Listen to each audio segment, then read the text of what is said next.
Hey guys, welcome to our next week of e-learning.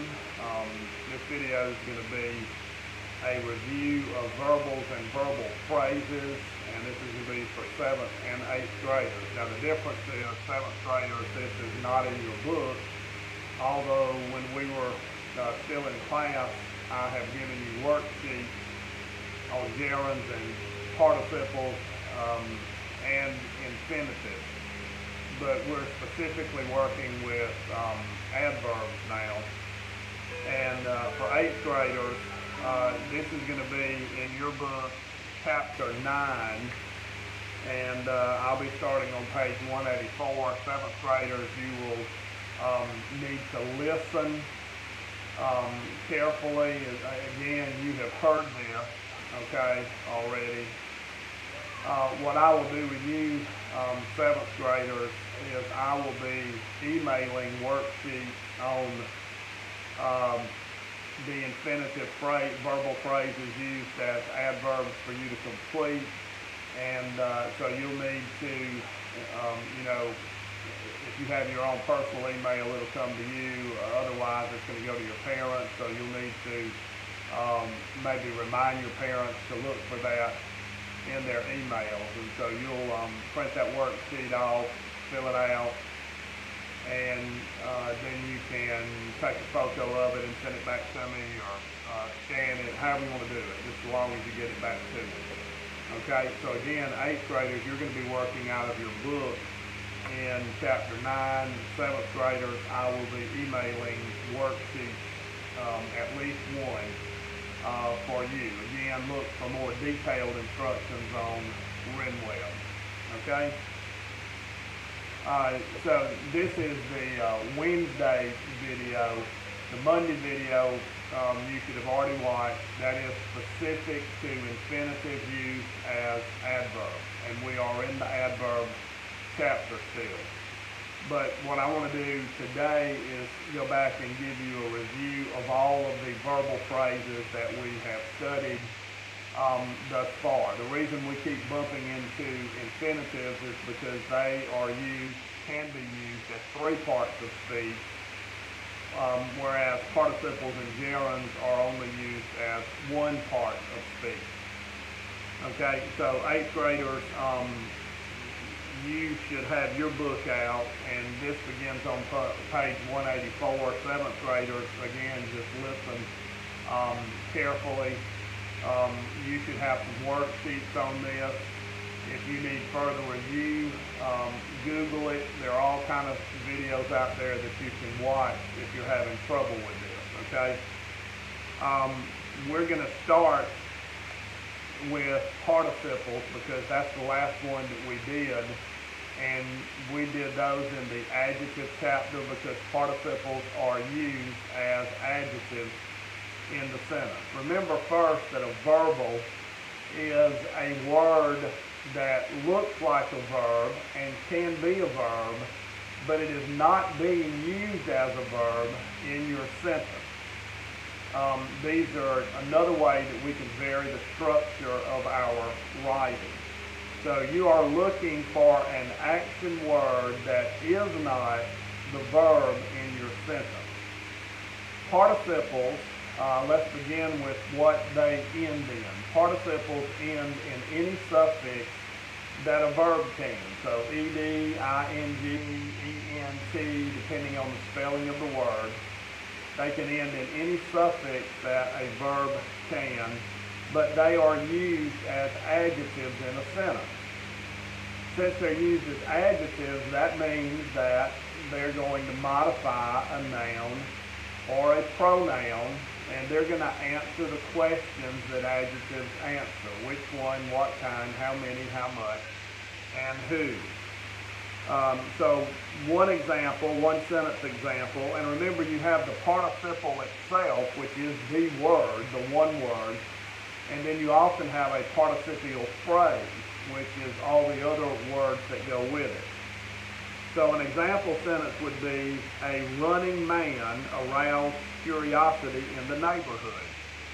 Running would be the participle. It's not the verb in the sentence because arouse is the verb. And running also describes man, so it's doing what an adjective does. Okay, so that would be an example of a participle. So we talked about those last chapter. And then 8th graders, I'm moving over to page 191 in your book, and this is gerunds. 7th graders, we talked about this also. And we talked about gerunds when we were in the noun chapter. This has been quite a while ago. Gerunds function as nouns in the sentence. That being said, they can be in any place a noun can be. So they could be the subject of the sentence, they could be a predicate noun, they could be a direct object, they could be an indirect object, they could be the object of a prepositional phrase. You recognize gerunds because they always end in the suffix ing. Now remember, participles can also end in ing. So if you see a verbal that ends in ing, it's not automatically a gerund, it could be a participle. You have to determine how it's functioning in the sentence. Is it functioning as a noun or an adjective? If it's functioning as a noun, it's going to be a gerund. So an example sentence, I enjoy skiing. Skiing could be a verb, but it's not, because the verb in that sentence is enjoy. Skiing answers the question what. I enjoy what? Skiing. That makes it a direct object, so it's functioning as a noun, and it is a gerund. Okay? And so then we move on to infinitives, which is what we're talking about and what you looked at the video on. And 8th graders, this is on page 196. We see infinitives more because they can function as 3 parts of speech. They can be nouns, adjectives, or adverbs. Remember, infinitives most of the time are preceded by the word to, to. Remember that also is a preposition. So you have to make sure that you are not identifying a prepositional phrase.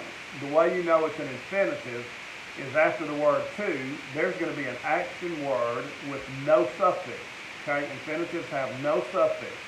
So to run, to jump, to smile. All of those are examples of infinitives, whereas to the store would be a prepositional phrase. So for it to be an infinitive, most often it will have the little word to, and it'll have an action word behind it, which has no suffix. A word that could be a verb, but is not functioning as a verb in your sentence. So infinitives can serve as nouns, and we already looked at that when we were in the noun chapter. They can function as adjectives, and we looked at that when we were in the adjective chapter. And they can also function as adverbs, and that's what we are specifically doing now. Most of the time, the infinitive or the infinitive phrase, when it is functioning as an adverb, will answer the question why. Okay, you need to make sure you remember that. It will answer the question why. I went to the store to buy milk. To buy milk is the infinitive phrase, and it answers the question why. I went to the store, why? To buy milk. Now, to the store is a prepositional phrase, so don't get confused. It's an adverb prepositional phrase, okay? So we have an adverb prepositional phrase, and we also have an adverb infinitive phrase in that sentence. I went where? To the store. Why? To buy milk. Okay, I went to the store to buy milk. When you come across an infinitive or infinitive phrase in a sentence, you have to use the skills that you've learned already about nouns, adjectives, and adverbs to determine how it's being used in the sentence. Okay, if it's a subject, direct object, predicate noun, etc., then it's being used as a noun.